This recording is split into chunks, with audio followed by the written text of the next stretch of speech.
bila UMNO buang Islam daripada dasar hidup dia. Baik, bila UMNO buang Islam, maka UMNO agama apa? Bila, saya ulang sekali lagi, bila UMNO tolak Islam dari dasar hidup dia, maka agama apa yang UMNO pakai? Agama Islam atau Quran? Bila UMNO tolak Islam dalam dasar parti dia, maka UMNO sama ada Kristian ke, Buddha ke, atau tak ada agama. Timbul masalah murtad. Murtad ni kabarnya, oleh Kristian, padri-padri dia. Saya nak kata tidak. Dia menjadi orang Melayu murtad ni kerana orang Melayu sendiri memperlekeh Islam. UMNO tolak Islam, maka nampak dia lekeh, memperlekehkan Islam. Dia buang Islam macam dia lekeh, benda salah. Mana sudah habis tempoh, macam ubat habis tempoh, buang. Islam dah habis tempoh, UMNO buang. Jadi bila UMNO buang Islam, agama apa lagi? Agama apa? Nak kata Islam, dia tak boleh dah, dia buang Islam. Dia timbul masalah murtad. Murtad ni bukan daripada pendiri Kristian.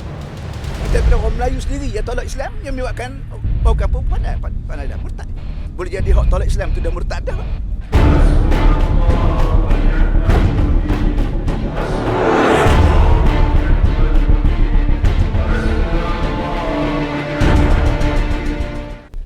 Macam mana dia boleh kata UMNO murtad? Apa salah UMNO? Adakah UMNO tak menerima bahawa tidak murtad, tak pandai murtad syahadat, tak terima kalimat syahadat? Asyhadu an la ilaha illallah Muhammadur Rasulullah. Adakah itu? Cuma fikiran pendapat politik mereka berbeza. UMNO pun Islam, PAS pun Islam. Tetapi saya rasa tidak ada dalam Quran kita boleh kata seseorang Islam itu murtad.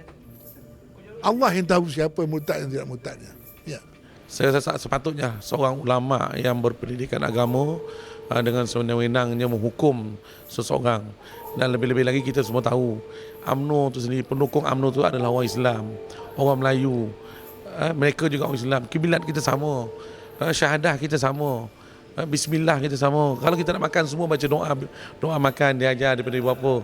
Jadi di manakah, siapakah mereka nak menghukum kita ni? Untuk menghukum seorang tu sama ada dia murtad, bukannya pada seseorang. Bukan ulama tu sendiri boleh mengatakan orang tu murtad. Dan kalau kita lihat dari segi kedudukan UMNO tidak mempergunakan Islam sebagai alat politik. Itu bezanya. Manakala PAS dinamakan Parti Islam Setanah Melayu. Jadi mereka memperjuangkan Islam dengan menggunakan nama Parti Islam Setanah Melayu. Akhirnya orang yang tak tahu apa-apa menganggap Parti PAS itu sama dengan agama. Parti PAS itu sama dengan Islam.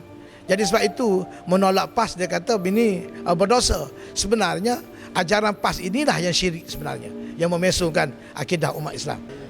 Pada kami rakyat Sabah pada keseluruhannya memang tidak bersetuju dengan dakwaan tersebut. Itu sebabnya melalui dakwaan-dakwaan yang sedemikian sudah sekian lama daripada tahun 70-an lagi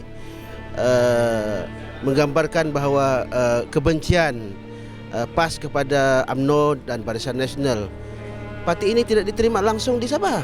Kalau ada pun pertandingan, parti ini kebanyakan loss deposit, tidak menerima sokongan yang padu daripada Sabah.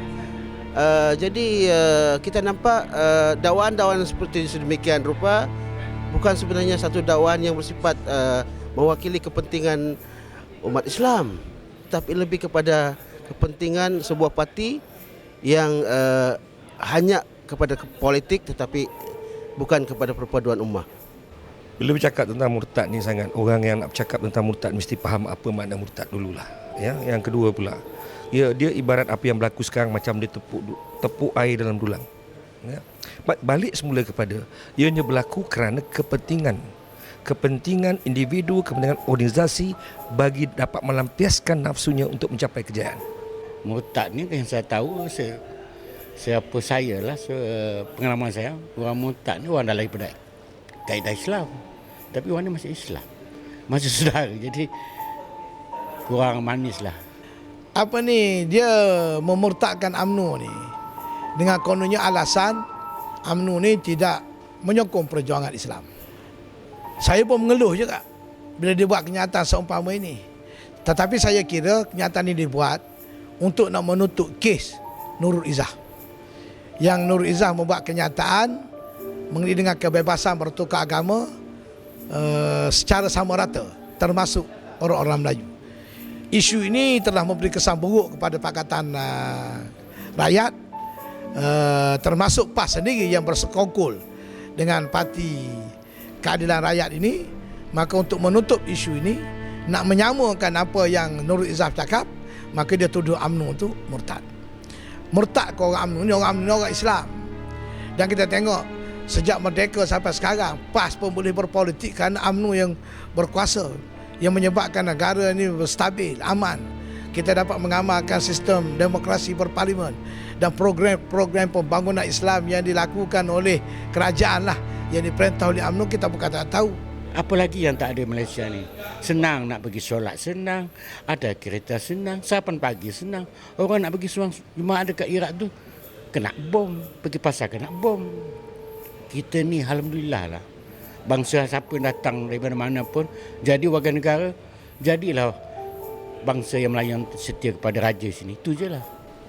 Saya berpendapat bahawa itu pendapat fikiran orang yang terdesak, dan menjelang pilihan raya yang ke-13 ini, mereka mencari isu, mengalihkan isu kepada kelemahan mereka sendiri.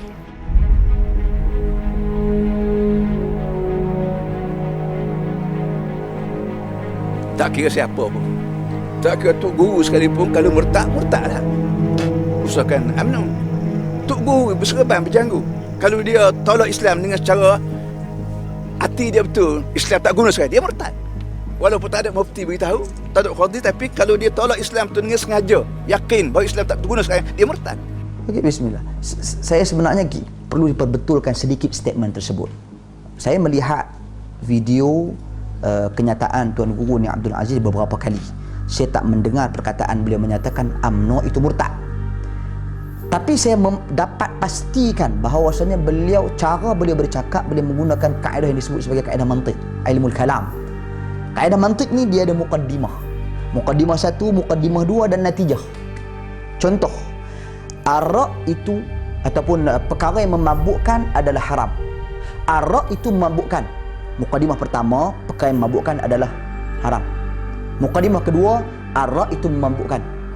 Natijahnya, arak itu apa? Haram lah. Takkan tak faham lagi, arak itu haram. Jelas.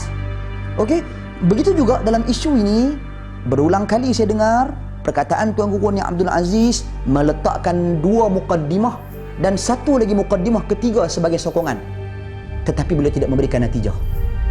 Muqaddimah pertama beliau mengatakan bahawasanya memperlekehkan Islam itu hukumnya murtad. 1. Muqaddimah kedua beliau mengatakan bahawasanya UMNO tolak Islam. UMNO tolak Islam. Okey. Tolak Islam itu bererti memperlekehkan Islam. Itu mukadimah ketiga dah. Tolak Islam bererti memperlekehkan Islam. Tapi dia tak berikan natijah. Sebenarnya natijah daripada perkataan itu sangat jelas. Beliau secara langsung atau tidak langsung digambarkan menghukum UMNO sebagai murtad. Sebab ini adalah mukadimah dan ini adalah kaedah mantik yang memang diguna pakai oleh golongan-golongan falsafah dan ahlul kalam. Jadi bila saya lihat hal yang seperti itu berlaku, ini saya katakan ini satu hal yang serius. Beliau memberikan keluasan untuk orang memahami perkataannya itu dengan apa jua cara. Nak faham lagu mana? Memperlekehkan Islam hukumnya murtad. UMNO tolak Islam. Itu mukadimah yang kedua. Mukadimah yang ketiga, UMNO tolak Islam bererti UMNO memperlekehkan Islam. Natijahnya apa? Kalau orang faham, UMNO murtad lah. Jadi ini perkataannya yang sangat jelas. Tapi saya sebenarnya tidak mahu menghukum sedemikian rupa. Tapi saya minta supaya dengan secara terbuka tarik balik kenyataan yang seperti ini. Kerana kita akan mendedahkan manusia kepada menghukum orang lain. Kerana kita akan mendedahkan orang kepada menghukum UMNO sebagai parti murtad. Berikan penjelasan, perbetulkan semula kenyataan. Kita tak mau peristiwa amanat Haji Hadi berulang.